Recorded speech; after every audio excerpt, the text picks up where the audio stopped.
blowtorch case didn't go as I'd hoped. Instead of the savior, I found myself impersonating the damsel in distress. Luckily, Burton came just in time to get me out of the doghouse. In contrast to his usual MO, Blowtorch was about to take my head off with his bare hands. The signs on my neck would take weeks to disappear completely. I got suspended from the service indefinitely, obviously, and I would soon discover that sitting on my hands would never be a part of my life again. I found the Miami Harbinger under my door, as I had every day since I'd subscribed to their delivery service. I immediately saw the blurb on the front page. Blowtorch had been identified as David Ramos, an ordinary man who made a living working as a plumber. The initials, the plumbing job, everything matched the information found in the letters.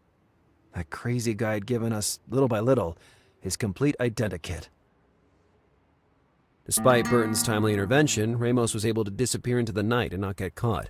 At least now the public knew his real identity. A man would struggle to move freely. The leading story dealt with the disappearance of a young girl, the daughter of a certain Molesberg.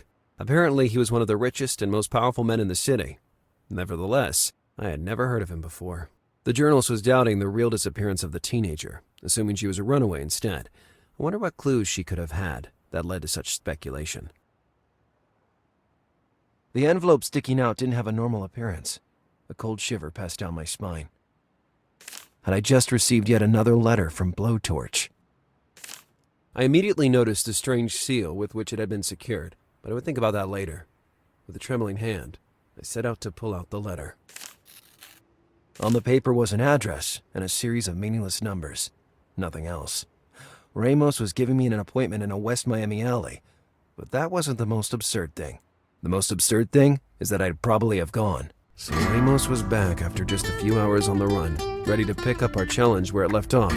In the meantime, the Miami Harbinger was publishing news about the disappearance of the Molesberg scion that occurred the night before.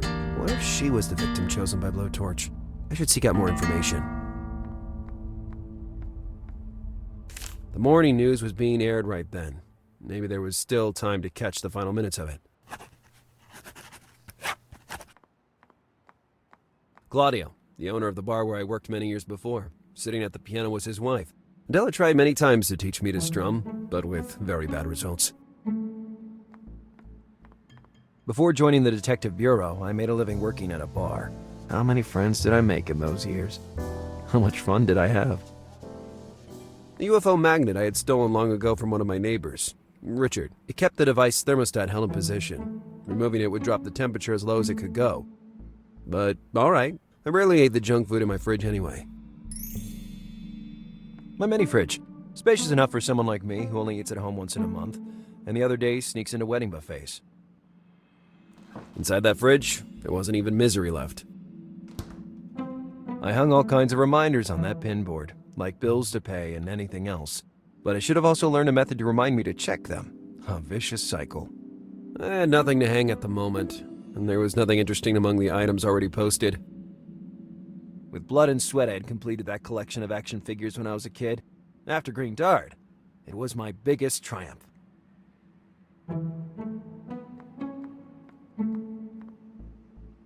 The poster claimed that the cold filled you with energy. I wondered if that was true. I always preferred the sea to the mountains.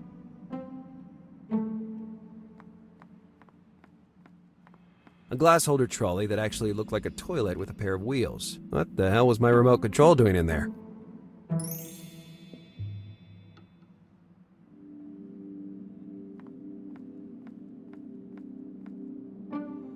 The TV didn't turn on. The batteries were probably dead, and the closest retailer was half an hour away by foot. Damn batteries. There must be some way to give you even a little boost. I read somewhere once that a dead battery could regain a small amount of energy in an extremely cold environment. Could it be true, this story of batteries recharging in the cold? Hey, maybe that's what igloos are.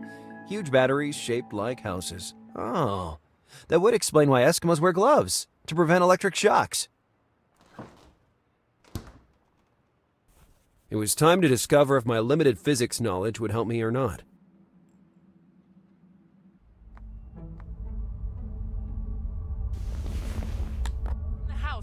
tycoon Eric Mulsberg, where an attempted break-in was reported last night. No statement has been released either from the police or the family, so the specifics of the offense are still shrouded in mystery. The only detail that has been leaked so far is some strange graffiti drawn on the front of the mansion, probably left by the same individual or group that attempted the late-night illegal entry. As you can see behind me, the symbol appears to have been applied using an enormous quantity of blood, perhaps of a human nature. We await confirmation on the origin of the liquid, with hopes that it isn't the blood of young Catherine Mulsberg. Stay tuned to this network for further developments. From Gwendolyn Pratt, back to you in the newsroom. That symbol on the wall. I saw it even before that swine of a hack opened her mouth.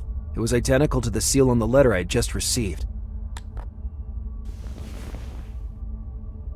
I had no doubt anymore. Blowtorch was pulling out all the stops to finish our challenge in style. I toyed with the idea of contacting Burton to bring him up to speed on the situation, but I scrapped that thought. If I could close the case myself, my superiors would be forced to reinstate me into the department. Was it really worth the risk of falling straight into a trap? Or was I kidding? I was never the kind of man to back down from a challenge, no matter how dangerous it may be. It was high time to let the world see what I was worth. I wouldn't be remembered as the detective that let one of the worst serial killers in the history of Miami slip away.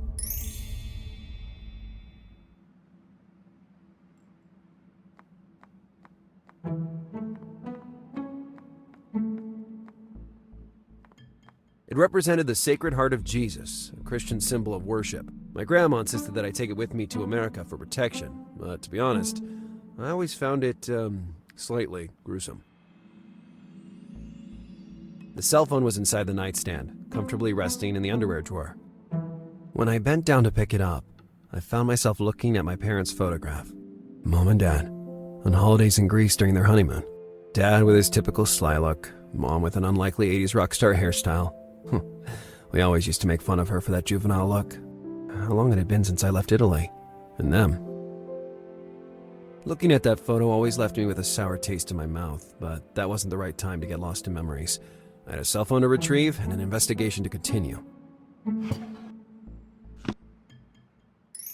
The night before, I'd even been able to deactivate that paid weather service. I could finally use the phone to do what it was designed for, making phone calls.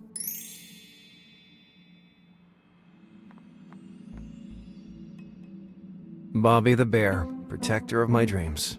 Lately, he'd been slacking off, judging by the number of nightmares tormenting me.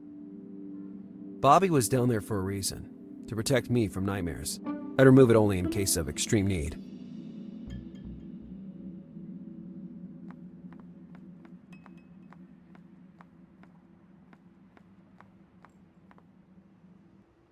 The thing to do next was retrieve Green Dart, just in case I needed to race off in pursuit of Ramos.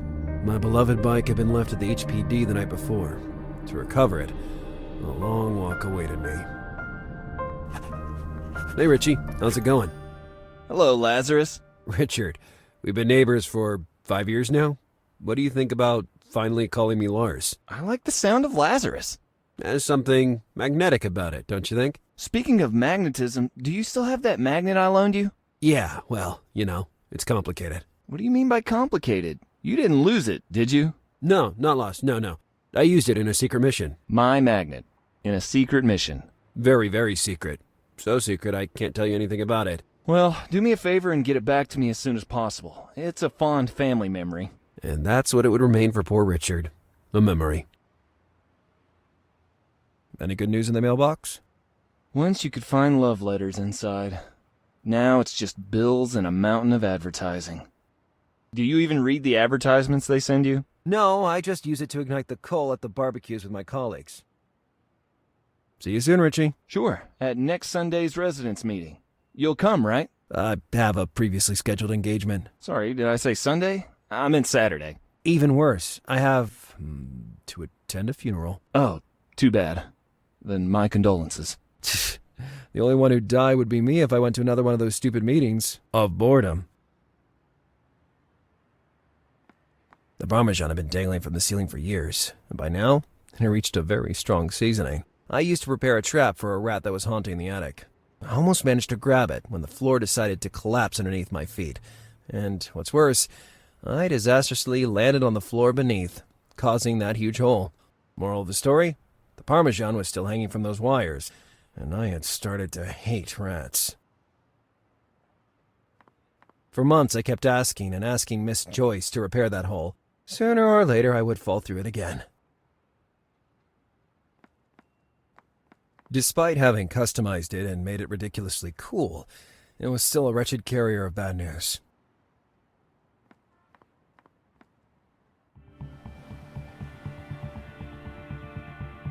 I found a very bad surprise waiting for me outside the office.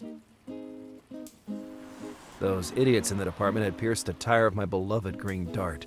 Furthermore, the bike was locked to the streetlight with its chain. We, though, probably had the keys, but for the tire, I would have to come up with something.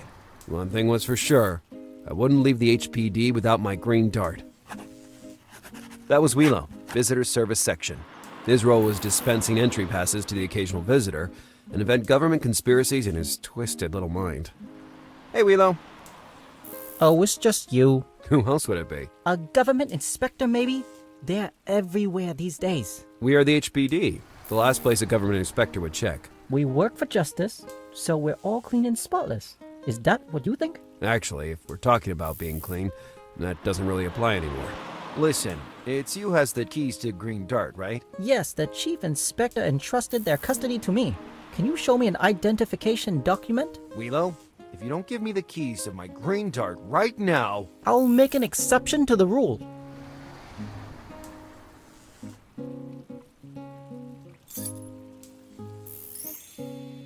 Hey, where did the second key come from? That's not mine. The keys were delivered to me as you see them, but if you want to fill out a complaint form... I'll keep them this way. What the hell happened to my Green Dart? The vehicle has a puncture on the front tire. Not only that, it's chained to a lamppost. Do you have any idea who perpetrated this offense? I don't have all the necessary evidence to make an assessment. Do you want to press charges? It'd be a waste of time. Instead, do you know where there's a bike shop around here so I can buy a new tire? There's one 5 blocks away from here, along the promenade. It took me 2 hours just to get here from my house. I can't afford to lose the whole day. I'll manage some other way. Have you got any spare chewing gum? It depends. Who's asking? The President of the United States. Very funny.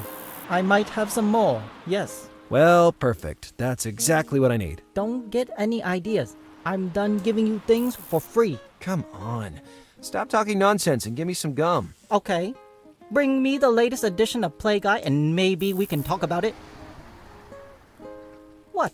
I'm alone all day down here. I have to find some way to pass the time. Looks like I might have to spend the day running errands for this paranoid. On the other side of the street is a newsstand.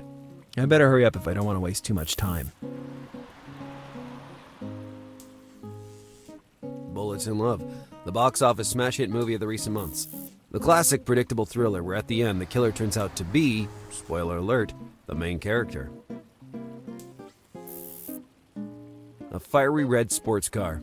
I prefer two-wheeled vehicles by far, but that one just had a certain something.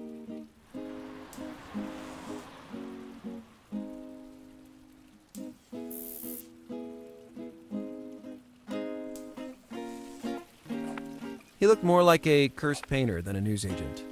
Good morning, Didier. Bonjour, détective. You're still practicing your French, I see. Je suis really French, détective. How many times do I have to tell you? Come on, cut the act. Just give me a copy of Play Guy, please. Do you plan to pay this time? Pay? You're particularly funny today, Didier. I cannot extend you any more credit, detective. Your account has so many zeros that I struggle to read the total. I refuse to pay even 1 penny to do Wheelo a favor. On the other hand, Inspector Burton has left something paid for you. Seamus is really funny. Was it my fault that Ramos was a mountain of a man? That is all for now. See you soon, detective. By the way, your fake pronunciation sucks.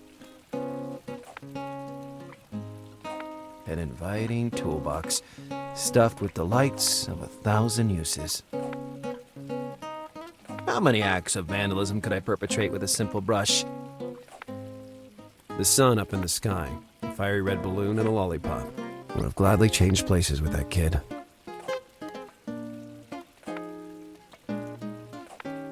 He was getting down with that guitar. Ramos was everywhere, constantly reminding me of the thrashing I suffered. The Mason was building a wall in a cross-section of the HPD station. He had a remarkable mustache. It was an adult magazine. The rabbit with the glasses subtly suggested its intended purpose. The wall had recently been stuccoed, so it definitely had more refined look compared to the rest of the building. Hello. How can I help you? You're doing a really great job. You can say that again, my friend. Nobody does grout work like this these days. Listen to old Tom. That's not just a wall, it is art. If he could, that man would have exhibited his stuccoed wall in the Louvre of Paris, near the Mona Lisa. Is that magazine on the wall yours? Of course it's mine. What a question. Well, this is a very difficult situation to explain. In short, I urgently need that magazine. I understood full well what kind of urgency we're talking about. But unfortunately, I have an urgency even greater than yours. Look at those soft curves, those gentle shades. Please, let's not get into any details. What are you suggesting? My urgency is art. I need that magazine as inspiration for my walls. So I can't give it to you. Go to the newsstand and buy a copy like everyone else. Well, I tried to ask him politely. Now I'd have to graduate to cunningly stealing.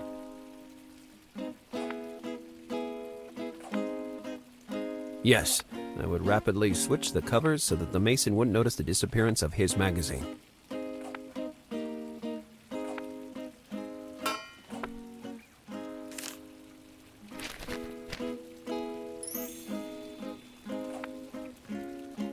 Now I felt more at ease.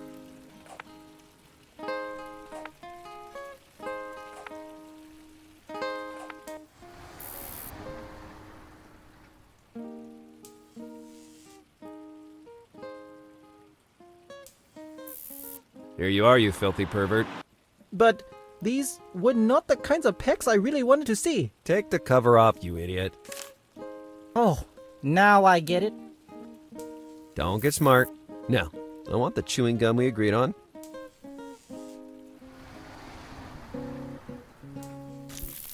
Help yourself, but make sure you're not seen. It could look like attempted bribery.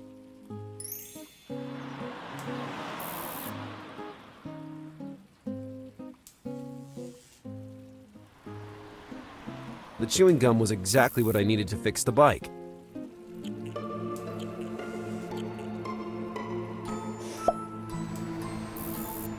I prayed it didn't stick to my gloves, or I'd have to spend half a day cleaning them. The chain remained the last obstacle to freedom, but fortunately, I had the keys with me.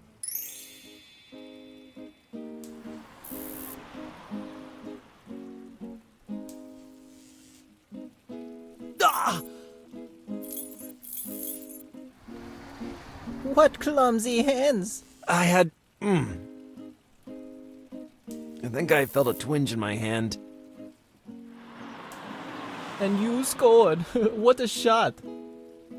Which physical law of the universe causes keys to inevitably fall inside the only manhole nearby? Opening the grate with bare hands was impossible. Besides, inside it seemed empty, so I imagined there must be a long drop beneath it. I saw no alternative. To recover the key, I would need to penetrate the sewers, but this would take time, and I had already wasted too much. By then, the sun was almost setting. I decided to head out immediately, hoping not to miss the appointment. When I reached the place, the sun had already set.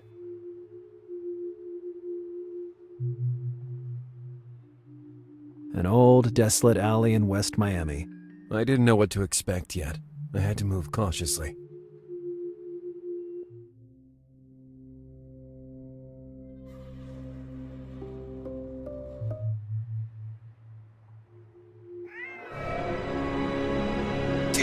Damn cat!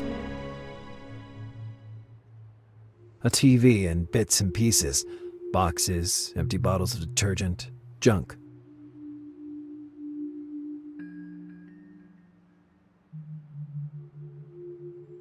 Hey, Are you okay? No answer. Not even a twitch or perceptible movement. Then I realized how things really were. The man wasn't breathing.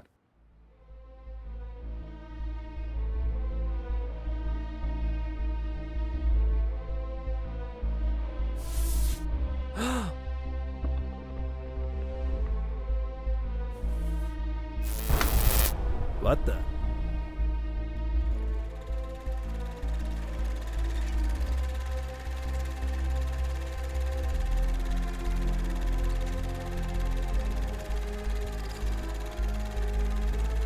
Lazarus Bundy. Forgive this production, but I can't be with you in person for reasons beyond my control. The young Malsberg's kidnapping is just the first piece of a complex puzzle, a plan which, if not stopped, threatens to drag all of us to our doom. I leave the responsibility in your hands, Detective. Catherine Malsberg must be found, and her kidnappers brought to justice. Look for my symbol.